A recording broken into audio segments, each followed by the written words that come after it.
Hello दोस्तों, step towards investment YouTube channel पर आप सभी का स्वागत है।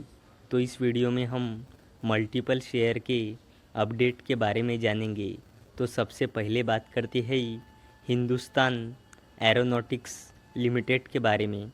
तो इसके शेयर ने 19 अप्रैल 2024 को 1.98% के तेज़ी के साथ यानी कि करीब 2% के तेज़ी के साथ 3,750 रुपये पे क्लोजिंग दी है। तो चलो बात करते हैं इसके अपडेट के बारे में। तो मल्टीबैगर डिफेंस पीएसयू के लिए गुड न्यूज़, 8,000 करोड़ रुपए का मिल सकता है ऑर्डर। तो चलो इस अपडेट को डिटेल में जानते हैं। तो multibagger defence PSU Hindustan aeronautics limited के लिए अच्छी खबर है। जी बिज़नेस की एक्सक्लूसिव जानकारी के मुताबिक फिलीपींस से कंपनी को 8,000 करोड़ रुपए का एक्सपोर्ट ऑर्डर मिल सकता है। फिलीपींस HAL से लाइट कॉम्बैक्ट हेलीकॉप्टर प्रचंड खरीदने की तैयारी में है। वो 30 हेलीकॉप्टर खरीदने को मंजूरी दे सकता है। अगर ये डील फाइनल होती है तो इसकी वैल्यू 8,000 करोड़ रुपए के करीब होंगी।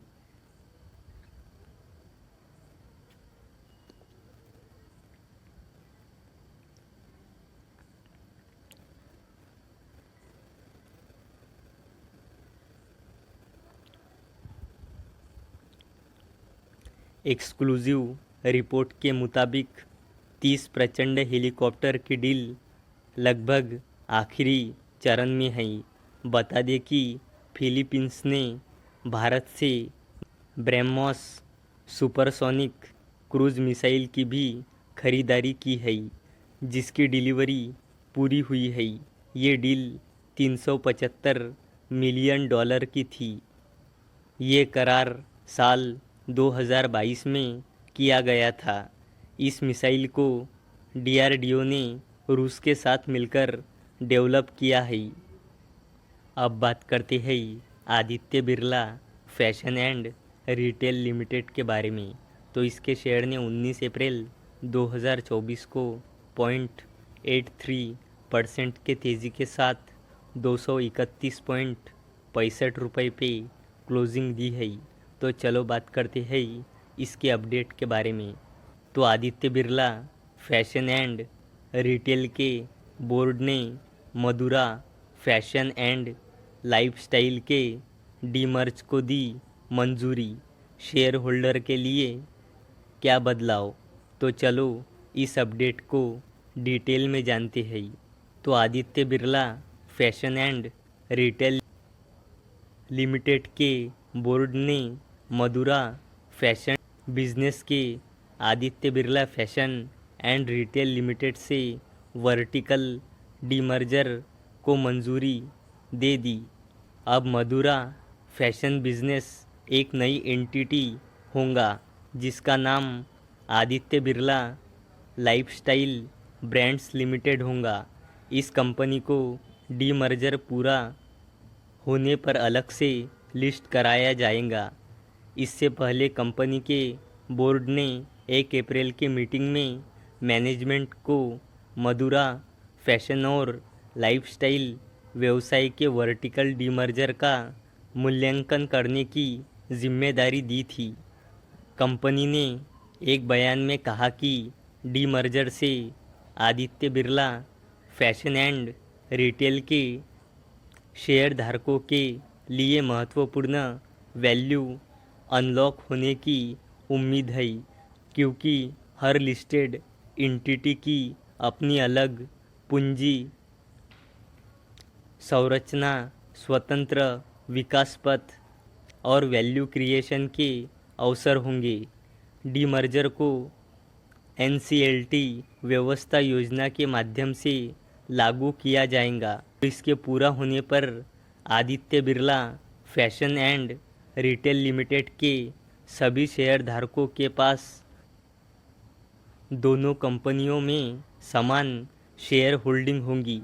शेयर धारकों को Aditya Birla fashion and retail limited में उनकी मौजूदा शेयर होल्डिंग के अलावा Aditya Birla fashion and retail limited में प्रत्येक शेयर के लिए Aditya Birla lifestyle brands limited का एक शेयर मिलेगा और नई listed entity Aditya Birla lifestyle brands limited इन कारोबारों का संचालन करेंगी। Lifestyle brands Louis Philippe, Van Heusen, Allen Solly और Peter England casual wear brand, American Eagle and Forever 21 sports wear brand, Reebok innerwear business Van Heusen brand के तहत Aditya Birla fashion and retail limited इन शेष कारोबारों को देखेंगी। वैल्यू रिटेल पेंटालून और style up के तहत वैल्यू और masstige fashion retail play, ethnic portfolio, luxury digital brands TMRW और Aditya Birla fashion and retail ने आगे कहा कि बिजनेस एसेट्स और देनदारियों को निर्धारित रेगुलेटरी प्रावधानों के अनुसार दोनों कंपनियों के बीच बांटा जाएगा। इसके अनुसार कुल Aditya Birla fashion and retail limited उधार भी दोनों कंपनियों के बीच बांटा जाएगा। कुल उधार 31 मार्च 2024 तक लगभग 3000 करोड़ रुपए होने का अनुमान है। Aditya Birla lifestyle brands limited को ट्रांसफ़र किया जाने वाला अनुमानित कर्ज 1000 करोड़ रुपए होगा और बाकी Aditya Birla fashion and retail limited के पास रहेगा। इसके अलावा डीमर्जर पूरा होने के 12 महीनों के अंदर Aditya Birla fashion and retail limited ने लगभग 2500 करोड़ रुपए की इक्विटी कैपिटल जुटाने की योजना बनाई है ताकि बैलेंस शीट को मजबूत बनाया जा सके और शेष कारोबारों की ग्रोथ को फंड किया जा सके। प्रस्तावित डीमर्जर पर शेयरधारकों, लेनदारों, रेगुलेटर्स की मंजूरियों के साथ साथ अन्य मंजूरियां भी ली जाएंगी। अब बात करते हैं पेगाट्रॉन कॉर्प के बारे में। तो इसके शेयर ने 19 अप्रैल 2024 को 1.86% के गिरावट के साथ 94.80 रुपये पे क्लोजिंग दी है। तो चलो बात करते हैं इसके अपडेट के बारे में। तो आईफोन के एक और मैन्युफैक्चरिंग प्लांट में कंट्रोलिंग स्टेक खरीद सकता है टाटा ग्रुप। तो दोस्तों चलो जानते हैं इस अपडेट को डिटेल में। तो टाटा ग्रुप भारत में मौजूद पेगाट्रॉन कॉरपोरेशन के आईफोन मैन्युफैक्चरिंग ऑपरेशंस का नियंत्रण हासिल करने के लिए डील कर सकता है। ये डील मई में हो सकती है और इससे एप्पल इंक और टाटा ग्रुप के संबंध और भी मजबूत होंगे। टाटा ग्रुप भारत में एप्पल का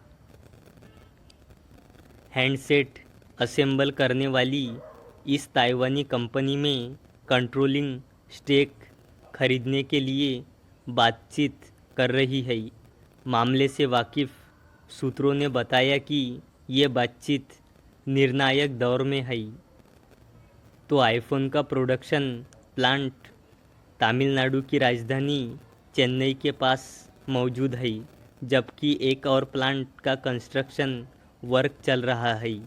सूत्रों ने नाम जाहिर नहीं किए जाने की शर्त पर बताया कि इस डील के बाद पेगाट्रॉन टाटा ग्रुप को मैन्युफैक्चरिंग गतिविधियों में मदद कर सकता है।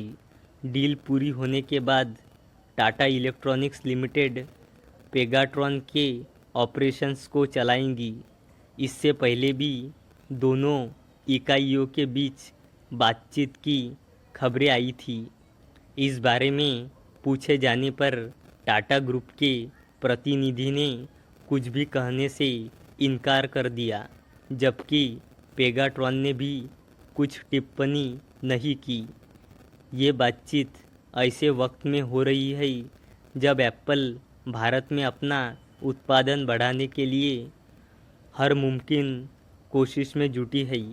स्थानीय मैन्युफैक्चरिंग को बढ़ावा देने के लिए मोदी सरकार ने कई तरह के फाइनेंशियल इंसेंटिव का भी ऐलान किया है। भूराजनीतिक जोखिम से निपटने के लिए कंपनी अपने सप्लाई चेन को चीन से इतर भी डाइवर्सिफाई करना चाहती है। इससे पहले टाटा ग्रुप ने ताइवान के विस्ट्रॉन कॉर्प की कर्नाटक में मौजूद आईफोन फैक्ट्री का अधिग्रहण किया था। एप्पल के साथ अपनी पार्टनरशिप को मजबूत करने के लिए कंपनी आईफोन प्रोडक्शन प्लांट बनाने पर भी विचार कर रही है। तो दोस्तों, अगर आपको ये वीडियो इन्फॉर्मेटिव लगी हो तो इस वीडियो को लाइक करें और चैनल को सब्सक्राइब करें।